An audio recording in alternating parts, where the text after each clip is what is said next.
Hey, let's meet the Japanese Arasaka.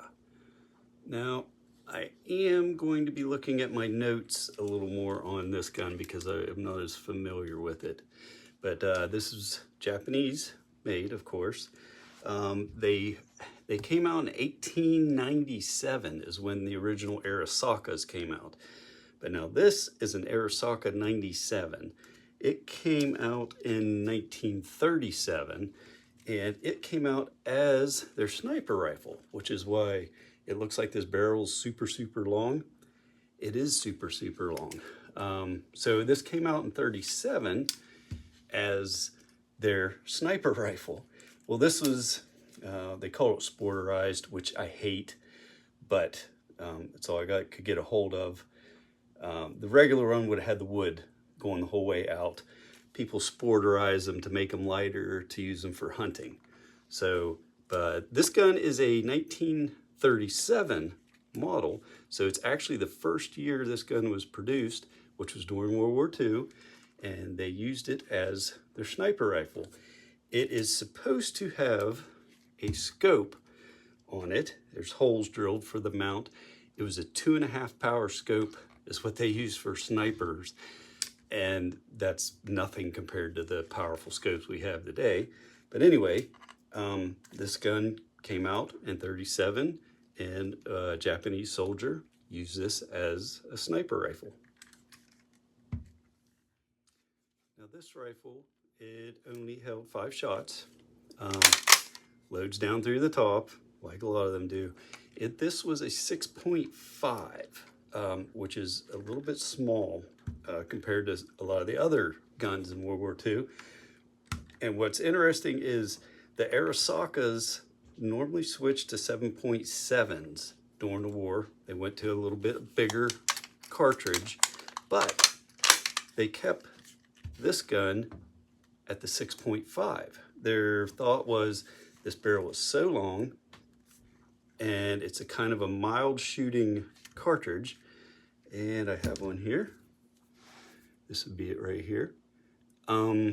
So their theory was by the time the bullet came out of the end of the barrel, there'd be less flame, less smoke. That way the enemy would not be able to see where they were sniping from. So even though most of the Arasakas went to 7.7 rounds, they still kept the 6.5 for their snipers. They thought it'd be better concealment, better way to hide where they were. Not as much flash and not as much powder coming out the end of the barrel. I find this to be very cool.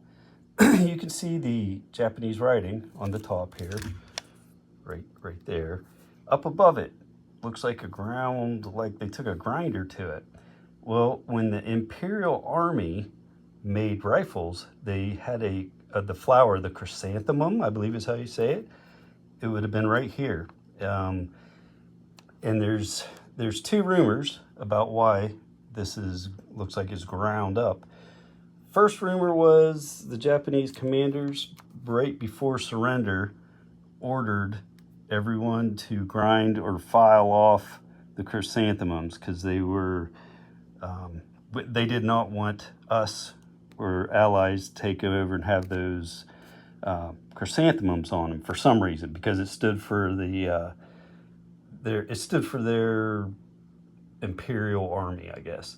So anyway, some people claim that the Japanese did it, but other people claim that Douglas MacArthur, right after the surrender of Japan, anyone that got these rifles that we took from them after the war was over, it was rumored that he had them ground off.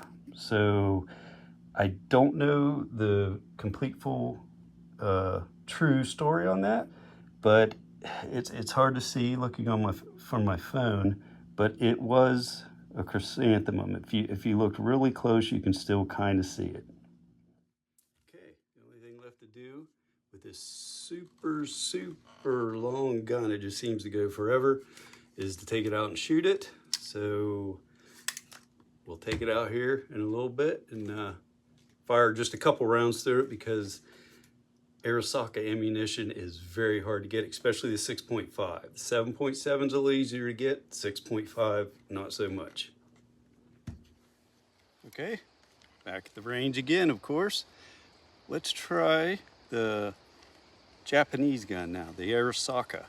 The Arasaka loads from the top like most of the World War II infantry rifles. This stuff is so hard to find ammo, we're doing 2 shots. That's about all I can do. But I'll show you how it loads, and we'll just take 2 shots and see how it is. Again, like most of them, simply pressing down in, the spring pushes tension up, you lock it in.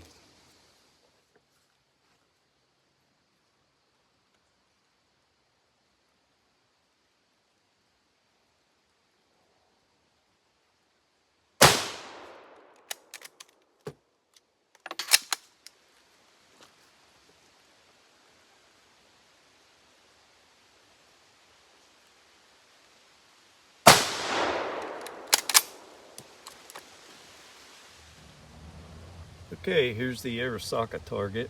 Yeah, I mean, that one's awesome. I was a little off with that one. But then again, this was the sniper rifle, and it's supposed to have a scope on it. I'm looking for original, but I haven't found one yet. So anyway, 2 rounds from the Arasaka.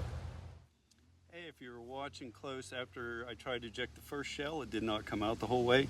Totally my fault. Especially these old guns, you have to be rough with them. You've really got to throw the handle hard and put them in there. And that was totally my fault. I wimped out a little bit on the first round, but as you saw, the second round came out. But anyway, it's fun. It doesn't kick much because it's got kind of a small bullet. But there is the 1937 Japanese Arasaka.